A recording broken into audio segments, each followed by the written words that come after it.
Thank you for joining me on another video. I'm so sorry it's been about 2 months since my last video. A lot of things have happened. Um, for one, work has been keeping me pretty busy, which, you know, I like being busy rather than sitting idle. Secondly, um, I've been going through some things mentally because my luck kind of ran out. I managed to go 2 blissful years without having any sighting of my ex, and then when a sight of 1 month, I see him twice. First time, he quite randomly walked into where my youngest son works. Um, though no words were exchanged between he and my son, the look that my son gave him, according to what my son told me, I can't picture him ever showing up there again. So, there's that.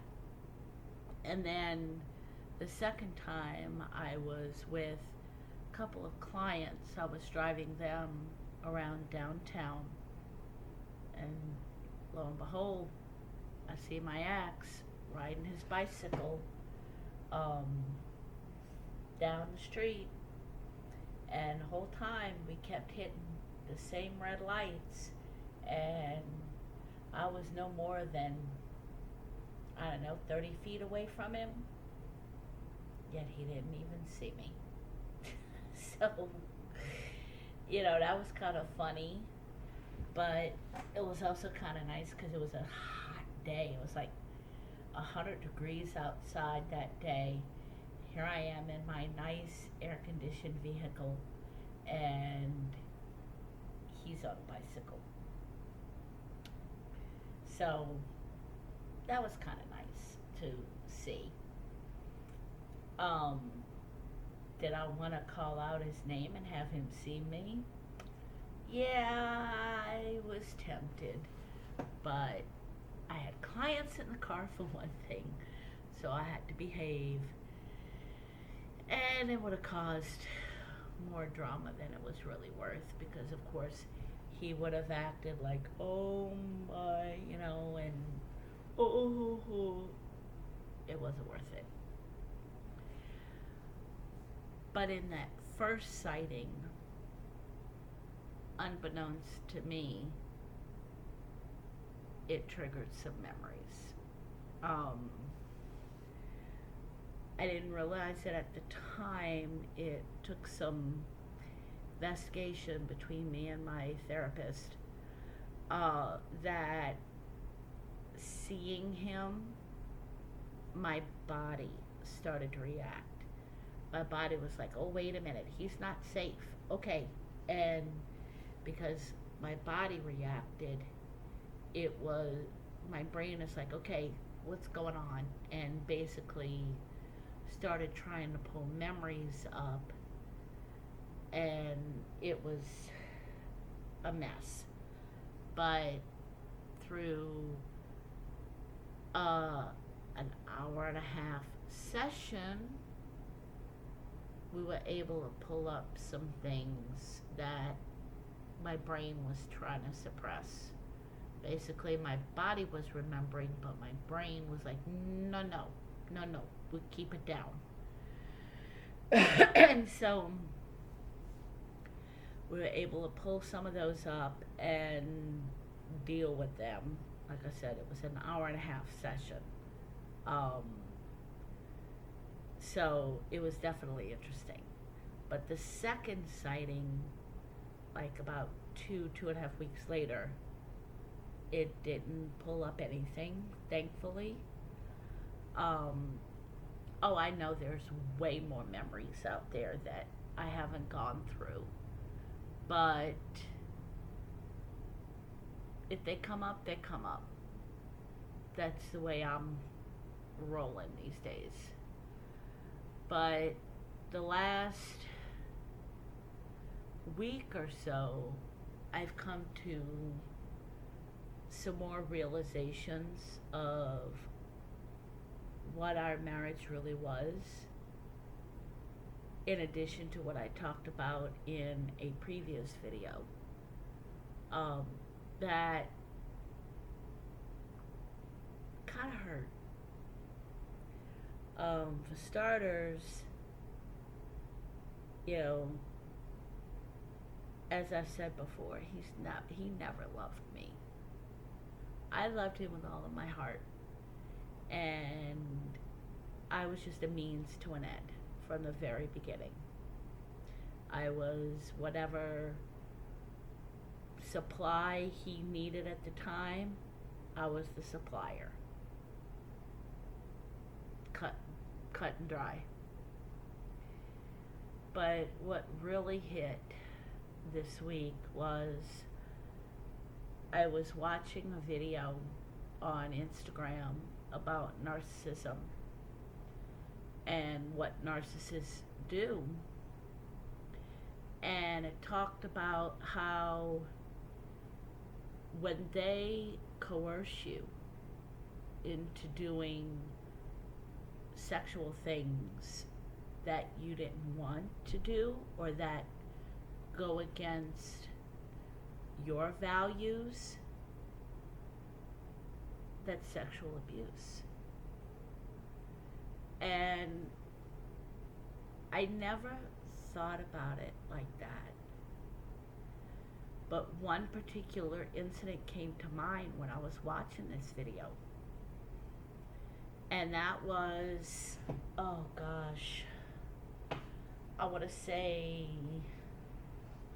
13, 14 years ago, maybe about that long. I dyed my hair black to please him, because he always had a thing for black hair. I mean, jet black hair.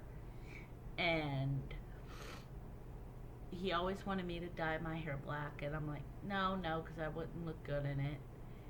And he's like, oh, I bet you would. I bet, yeah. So finally, I dyed my hair black. And he, try to think how I could put this.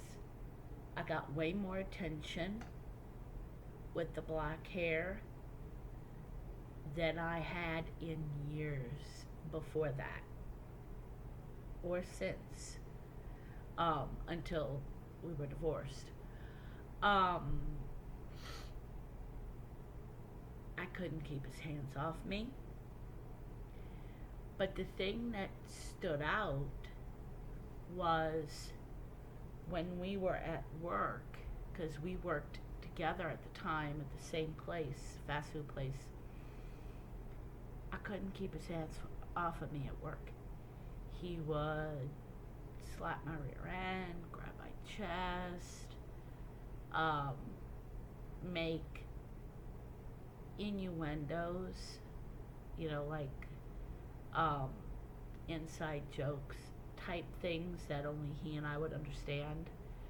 And I remember one particular time I was in the working drive-through that night, and I leaned out a drive-through window to hand the customer their order, and he slaps me on my butt. Scared the living daylights out of me, because of course I didn't expect it. And I'm not going to tell the customer, oh, my husband just slapped my butt. I said, oh, I'm so sorry, I slipped. There's a little water right here, and my foot just went right over it. And she laughed it off. She says, oh, you better clean that up. And I'm like, oh, yeah, trust me, I will. And he would only do that at work, though, because this is something that I've been processing the last 2 days.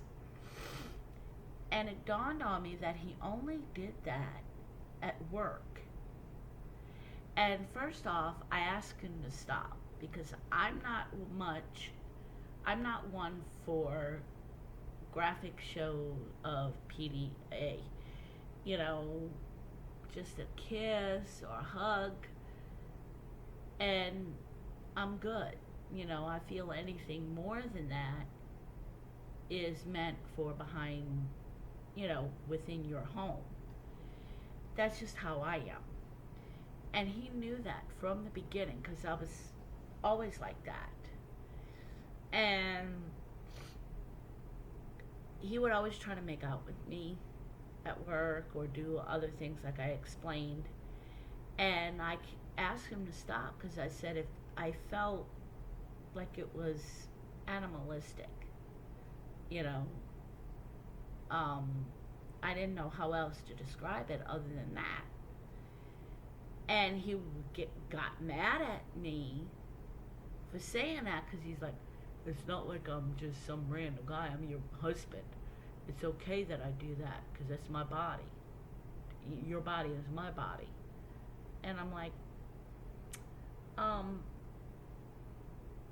I didn't want to argue because, for one, I didn't want to discourage him from all the attention I was getting because, like I said, I had not gotten attention like that in years before that or since. And I didn't want to get him mad at me and then totally stop all attention. So I dealt with it. And he finally stopped after the boss said that he needed to stop because there were customers that were complaining about it. And it's like, so then he stopped. And it's like, he didn't stop because I had asked him to, you know, because he had respect for me. Because what he did, I look back now, was grossly disrespectful. And I'll explain why, so just bear with me. It took the boss saying customers have been complaining, you need to stop that, for him to stop. And, you know, looking back, he only did it at work. He didn't do it when we were out in public, like at the grocery store or, you know, anywhere else. He just did it at work. And it just dawned on me why he only did it at work. At that point, I had been promoted to shift supervisor. And so I had this new promotion. I was making more money. And with, you know, I guess in his mind, that meant that I could live on my own. Should I want to leave him? You know, that sort of thing. And I guess he was also thinking that others might have their eye on me since I was now someone of authority within our job. And he was branding me, basically, in a nutshell. Just like a cattle rancher brands their cattle, he was branding me. He was making sure that everyone knew that I was his, especially the male managers. Not so much the boss, because the head boss was married, but there was another male manager that I guess he thought had the hots for me when this guy didn't. But that was his mindset. He wanted to make sure everybody knew I was his. That's my body, not yours. That's his mindset. And I also realized that the reason I got so much attention during that time that I was coloring my hair was because it wasn't me he was with. There were two fictional characters, one from a graphic novel, and one who was a female pro wrestler. I won't say their names because I'm not going to do any copyright thing. Um, but they both had jet black hair and they were tall and basically his ideal woman. Black hair was fulfilling some sort of fantasy of his, sick, twisted fantasy. And thinking back about our meetings, it wasn't me he was with. It was one of those characters. And he wanted to ensure that nobody messed with his fantasy. Because, like I said, from the beginning, I was nothing more than property, chattel. And this was just a big part of it. And so, the times that I didn't want to do anything, but he pursued it anyway,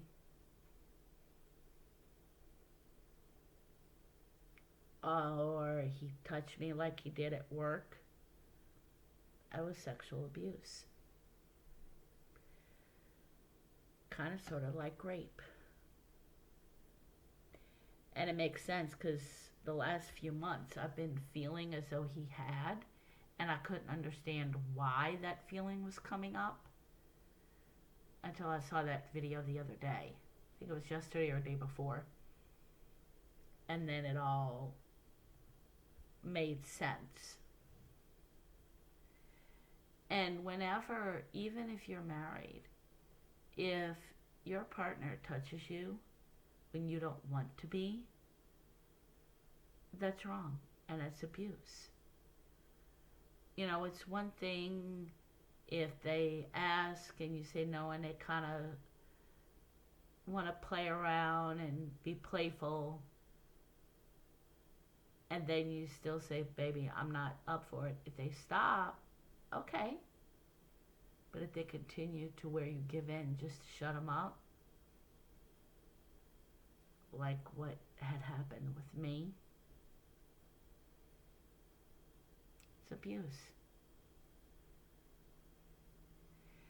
And that's a hard pill to swallow. I think only because of the healing I've done that it's not affected me worse than what it is. And I guess because though I never thought about it like that, it's not really surprising because he was always wanting to be in control and always had to do what he wanted to do in any situation. And what I want to talk about today is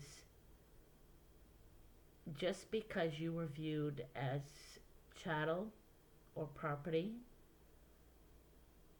that doesn't decide your worth. Just because the abuser never loved you doesn't mean you're unlovable. Only God gets to decide your worth. And you were worth dying on a cross for. So you must be pretty special. And you must be pretty lovable.